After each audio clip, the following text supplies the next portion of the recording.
ਤੇ ਕੀ H1B visa ਇੱਕ employer ਦੇ ਨਾਲ ਬੱਝਾ ਹੁੰਦਾ ਆ? ਕਿ ਜੇ ਕੋਈ ਇੱਥੇ ਆ ਜਾਂਦਾ ਹੈ ਉਸਨੂੰ ਕੋਈ ਹੋਰ ਬਾਅਦ 'ਚ ਓਪਰਚੁਨਿਟੀ ਮਿਲਦੀ ਆ, ਕੋਈ ਹੋਰ ਥਾਂ ਤੇ ਕੰਮ ਕਰਨ ਦਾ ਮੌਕਾ ਮਿਲਦਾ ਹੈ, ਕੀ ਉਹ ਕਰ ਸਕਦੇ ਨੇ? ਜੀ ਬਿਲਕੁਲ।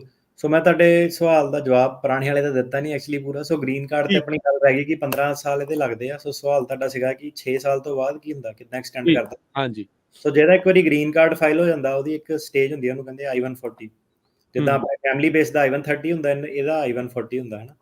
ਸੋ I-140 ਜਦੋਂ ਤੁਹਾਡਾ ਅਪਰੂਵ ਹੋ ਜਾਂਦਾ ਇੱਕ ਵਾਰੀ, ਉਸ ਤੋਂ ਬਾਅਦ ਤੁਹਾਡਾ ਜਿਹੜਾ H1B ਆ, ਉਹ ਜਦ ਤੱਕ ਤੁਹਾਡਾ ਗ੍ਰੀਨ ਕਾਰਡ ਨਹੀਂ ਆਉਂਦਾ, 3-3 ਸਾਲ ਕਰਕੇ ਐਕਸਟੈਂਡ ਹੁੰਦਾ ਰਹਿੰਦਾ। ਸੋ ਕਹਿਣ ਦਾ ਮਤਲਬ ਆ ਕਿ ਚੌਥੇ ਪੰਜਵੇਂ ਸਾਲ ਜਾ ਕੇ ਤੁਹਾਡਾ ਜਿਹੜਾ ਇੰਪਲੋਇਰ ਆ, ਉਹਨੇ ਗ੍ਰੀਨ ਕਾਰਡ ਫਾਈਲ ਕਰਨਾ ਹੁੰਦਾ। ਇੱਕ ਵਾਰੀ ਗ੍ਰੀਨ ਕਾਰਡ ਫਾਈਲ ਕਰਤਾ ਤੇ ਤੁਸੀਂ ਅੱਗੇ ਆਪਣਾ H1B ਐਕਸਟੈਂਡ ਕਰਾਉਂਦੇ ਰਹਿ ਸਕਦੇ ਆ। ਠੀਕ ਹੈ। ਸੋ ਚਲੋ ਠੀਕ ਆ ਵੀ ਅੱਗੇ ਤੋਂ ਅੱਗੇ ਜਿਹੜਾ ਐਕਸਟੈਂਡ ਆ ਹੁੰਦਾ ਰਹਿੰਦਾ ਆ। ਕਈ ਵਾਰੀ ਇਹ ਸੁਣਨ ਨੂੰ ਮਿਲਦਾ ਵੀ ਕੰਟਰੀ ਆਊਟ ਕਰਕੇ ਦੁਬਾਰਾ ਸਟੈਂਪਿੰਗ ਲਵਾਉਣੀ ਪੈਂਦੀ ਹੈ, ਉਹ ਕੀ ਚੱਕਰ ਹੁੰਦਾ ਹੈ? ਕੰਟਰੀ ਆਊਟ ਕਰਕੇ ਦੁਬਾਰਾ ਸਟੈਂਪਿੰਗ ਲਗਵਾਉਣੀ ਪੈਂਦੀ ਤਾਂ ਕਈ ਕਾਰਨ ਹੋ ਸਕਦੇ ਆ। ਇੱਕ ਤਾਂ ਇਦਾਂ ਕਈ ਵਾਰੀ ਨੌਕਰੀ ਛੁੱਟ ਜਾਂਦੀ, ਬੰਦਾ ਇਲੀਗਲ ਹੋ ਜਾਂਦਾ, ਲੇ ਆਫ ਹੋ ਜਾਂਦਾ, ਤੇ ਠੀਕ ਹੈ। ਕੰਟਰੀ ਆਊਟ ਉਹਨਾਂ ਨੂੰ ਕਰਨਾ ਪੈਂਦਾ। ਦੂਜਾ ਇਹ ਹੈ ਕਿ ਕਈ ਲੋਕੀ ਜਿਹੜੇ ਉਰੇ ਆ ਸਟੂਡੈਂਟ ਤੋਂ ਸਿੱਧੇ ਉਹ H1B ਤੇ ਚੇਂਜ ਕਰ ਲਿਆ। ਕਈ ਲੋਕੀ ਇਦਾਂ ਇੰਡੀਆ 'ਚ ਹੀ ਵੇਟ ਕਰ ਰਹੇ ਆ, ਰਾਈਟ। ਠੀਕ ਹੈ। ਤੇ ਉਹਨਾਂ ਨੂੰ ਇੰਡੀਆ ਦੇ ਵਿੱਚ ਜਾ ਕੇ ਆਪਣੀ ਵੀਜ਼ਾ ਸਟੈਂਪ ਲਵਾਉਣੀ ਪੈਂਦੀ। ਸੋ ਸਟੈਂਪਿੰਗ ਦਾ ਦੋ ਮਕਸਦ ਹੁੰਦੇ ਆ। ਇੱਕ ਤਾਂ ਇਹ ਹੈਗਾ ਕਿ ਤੁਹਾਡੇ ਕੋਲ ਵੀਜ਼ਾ ਹੈ ਹੀ ਨਹੀਂ ਬਿਲਕੁਲ ਵੀ, ਤਾਂ ਤੁਸੀਂ ਸਟੈਂਪ ਲਵਾ ਕੇ ਆਉਣਾ। ਓਕੇ, ਠੀਕ ਦੂਜਾ ਹੈ। ਮਕਸਦ ਇਹ ਹੈ ਕਿ ਤੁਹਾਡੇ ਕੋਲ ਇੱਥੋਂ ਤੁਹਾਡਾ ਕੰਮ-ਕੁਮ ਛੁੱਟ ਗਿਆ, ਤੁਹਾਡੇ ਕੋਲ ਕੋਈ ਵਾਇਲੇਸ਼ਨ ਹੋ ਗਈ ਜਾਂ ਤੁਹਾਡਾ ਵੀਜ਼ਾ ਮੁੱਕ ਗਿਆ, ਤੇ ਉਹਦੇ ਵਾਸਤੇ ਤੁਸੀਂ ਦੁਬਾਰਾ ਲਾਅ ਤੁਹਾਨੂੰ ਰਿਕੁਆਇਰ ਕਰਦਾ ਕਿ ਤੁਸੀਂ ਜਾ ਕੇ ਸਟੈਂਪ ਕਰਾ ਕੇ ਆਓ।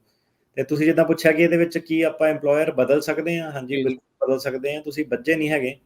ਇੱਕ ਵਾਰੀ ਤੁਹਾਡਾ ਅਪਰੂਵ ਹੋ ਗਿਆ, ਤੁਸੀਂ ਇੰਪਲੋਇਰ ਚੇਂਜ ਕਰ ਸਕਦੇ ਆ, ਪਰ ਉਹਨੂੰ ਤੁਹਾਡਾ ਜਿਹੜਾ ਵੀਜ਼ਾ ਉਹ ਦੁਬਾਰਾ ਫਾਈਲ ਕਰਨਾ ਪਊਗਾ। ਓਕੇ, ਠੀਕ ਆ। ਤੇ H1B ਇਸ ਨੂੰ ਟ੍ਰਾਂਸਫਰ ਕਹਿੰਦੇ ਆ ਜਾਂ ਨਵੇਂ ਸਿਰ ਤੋਂ ਹੁੰਦਾ ਹੈ? ਹਾਂਜੀ, ਇਹ ਜਿਹੜਾ H1B ਹੈਗਾ, ਇਹਨੂੰ ਚੇਂਜ ਆਫ ਇੰਪਲੋਇਰ ਕਹਿੰਦੇ ਉੱਦਾਂ, ਪਰ ਸ਼ਾਰਟ ਟਰਮ ਦੇ ਵਿੱਚ ਆਪਾਂ ਇਹਨੂੰ ਟ੍ਰਾਂਸਫਰ ਕਹਿ ਕੇ ਐਡਰੈਸ ਕਰੀਦਾ ਆਪਣੇ ਇੰਟਰਨਲੀ। ਠੀਕ ਹੈ।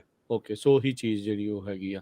ਹੁਣ ਜਿੱਦਾਂ ਆਪਾਂ ਦੇਖ ਰਹੇ ਹਾਂ ਦੌਰ ਚੱਲ ਰਿਹਾ ਲੇ ਆਫਸ ਦਾ, ਜਿਹੜਾ ਉਹ ਚੱਲ ਰਿਹਾ H1B ਤੇ ਕੋਈ ਆਇਆ ਆ, ਕਿੰਨੀਆਂ ਲਾਇਬਿਲਟੀਆਂ ਹੁੰਦੀਆਂ, ਘਰ ਗੱਡੀ ਹੋਰ ਬੜਾ ਕੁਝ ਬੰਦਾ ਲੈ ਬਹਿੰਦਾ ਆ।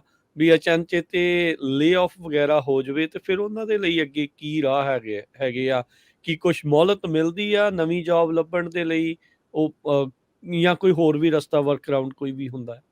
ਉਦੋਂ ਜੀ ਤੁਹਾਨੂੰ ਨਾ, ਜਦੋਂ ਤਾਂ ਮੈਂ ਸੀਗਾ ਉਦੋਂ ਕੋਈ ਮੋਹਲਤ ਨਹੀਂ ਸੀ। ਤੁਹਾਨੂੰ ਉਹਨਾਂ ਨੇ ਕਿਸੇ ਵੀ ਟਾਈਮ ਕਹਿ ਦਿੱਤਾ ਕਿ ਬੈਗ ਪੈਕ ਕਰੋ, ਆਪਣਾ ਜਾਓ ਘਰ ਨੂੰ, ਹਨਾ। ਅੱਛਾ।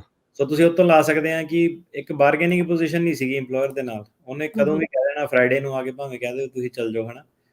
ਉਹ ਕਾਫੀ ਸਟ੍ਰੈਸਫੁਲ ਜਿਹੜਾ ਟਾਈਮ ਸੀਗਾ। ਹੁਣ ਜਿੱਦਾਂ ਆਪਣਾ ਨਾ ਅਸਾਈਲਮ ਵਾਲਾ ਤੁਹਾਨੂੰ ਦੱਸੂਗਾ ਕਿ ਮੇਰੀ ਆਹ ਪ੍ਰੋਬਲਮ ਆ, ਫੈਮਿਲੀ ਵਾਲਾ ਤੁਹਾਨੂੰ ਕਹੂਗਾ ਕਿ ਸਾਡੀ ਵੇਟਿੰਗ ਟਾਈਮ ਬਹੁਤ ਜ਼ਿਆਦਾ, ਮੈਰਿਜ ਵਾਲਿਆਂ ਨੇ ਕਹਿਣਾ ਮੈਨੂੰ ਘਰ ਵਾਲਾ ਤੰਗ ਕਰਦਾ, ਘਰ ਵਾਲੀ ਤੰਗ ਕਰਦੀ, ਹਰੇਕ ਦਾ। ਸੋ ਇਹਦੇ ਵਿੱਚ ਵੀ ਕੀ ਆ, H1B ਦੇ ਵਿੱਚ ਜਿਹੜੀ ਸਭ ਤੋਂ ਤੰਗੀ ਇਹੀ ਹੈ ਕਿ ਹੁਣ ਇਹ ਤਾਂ ਕੋਈ ਨਹੀਂ ਪੁੱਛਦਾ, ਹਨਾ, ਕਿ ਇੰਪਲੋਇਰ ਵੀ ਕਿਸੇ ਨੂੰ ਤੰਗ ਕਰਦਾ, ਚੁੱਪ ਕਰਕੇ ਲੋਕੀ ਕੰਮ ਕਰੀ ਜਾਂਦੇ ਆ।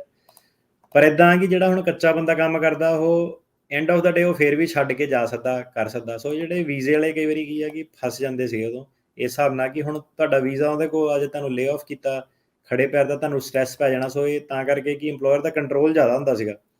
ਹੁਣ ਇਹਨਾਂ ਨੇ ਜਿਹੜਾ ਚੇਂਜ ਆ ਉਹ ਕੀ ਕੀਤਾ ਕਿ ਉਹਨਾਂ ਨੇ ਕਿਹਾ ਕਿ 60 ਦਿਨ ਦਾ ਤੁਹਾਨੂੰ ਗ੍ਰੇਸ ਪੀਰੀਅਡ ਦੇ ਦਿੱਤਾ ਕਿ ਜੇ ਤੁਹਾਡਾ ਇੰਪਲੋਇਰ ਤੁਹਾਨੂੰ ਲੇ ਆਫ ਕਰਦਾ, 60 ਦਿਨਾਂ ਦੇ ਵਿੱਚ ਤੁਸੀਂ ਨਵੀਂ ਜੌਬ ਲੱਭ ਕੇ H1B ਫਾਈਲ ਕਰਾ ਲਓ ਤੇ ਕੋਈ ਪ੍ਰੋਬਲਮ ਨਹੀਂ ਉਹਦੇ ਵਿੱਚ।